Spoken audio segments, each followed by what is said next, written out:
বন্ধুরা, ভারতবর্ষে চলছে লোকসভা নির্বাচন, যার দিকে নজর সারা বিশ্বের। বিশ্ব অর্থনীতিকে অনেকটাই নিয়ন্ত্রণ করে এই ভারত। স্বাধীনতার পর ভারত আজ অনেক উন্নত।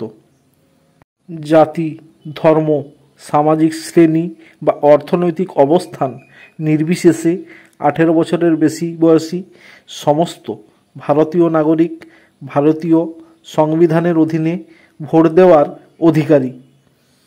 একজন ভোটার হিসাবে আপনার নির্দিষ্ট অধিকার ও সুযোগ সুবিধা রয়েছে। ভোট একটি আইনি অধিকার যা নাগরিকদের দেওয়া হয়, মৌলিক অধিকার নয়। তবে সকল শর্ত পূরণ করলে কোনো নাগরিককে ভোট দেওয়া থেকে আটকে রাখা যাবে না।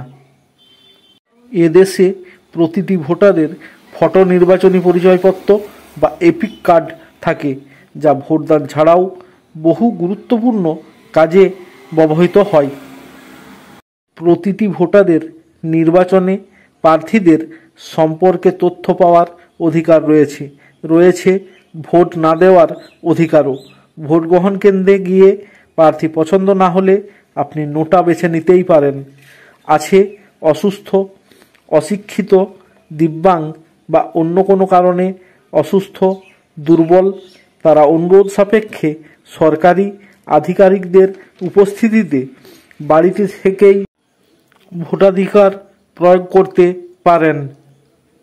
ভোটাধিকার ভারতীয় সংবিধানের 326 নম্বর অনুচ্ছেদের অধীনে নিশ্চিত করা হয়েছে। এই বিশেষ অধিকার প্রয়োগের ক্ষেত্রে বয়স হতে হবে ন্যূনতম 18 বছর। 1950 সালে সার্বজনীন ভোটাধিকার ধারণার অধীনে ভারতের নাগরিকদের সম্পূর্ণ ভোটাধিকার নিশ্চিত করা হয়েছিল। 1988 সালের 61তম সাংবিধানিক সংশোধনী লোকসভা এবং রাজ্য বিধানসভা নির্বাচনে ভোট দেওয়ার বয়স 21 থেকে কমিয়ে 18 বছর করে। পরবর্তীকালে কিছু পরিবর্তন হতেই পারে।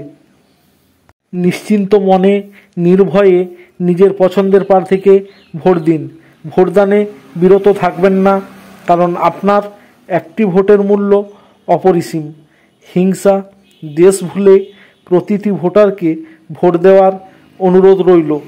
আমাদের দেশ শিক্ষা, সংস্কৃতি ও শান্তির দেশ, তাই ভোটকে কেন্দ্র করে রক্তের হোলি খেলায় লিপ্ত হয়ে নিজের দেশমাতাকে সারা বিশ্বের কাছে ছোট করবেন না। মনে রাখবেন, আপনি ভারতবর্ষের প্রতিনিধিত্ব করেন। ভারতবর্ষের প্রতিটি নাগরিক সুস্থ থাকুন, ভালো থাকুন। আমার চ্যানেলটি সাবস্ক্রাইব করুন। আজকের ভিডিওটি লাইক, কমেন্ট ও শেয়ার করুন।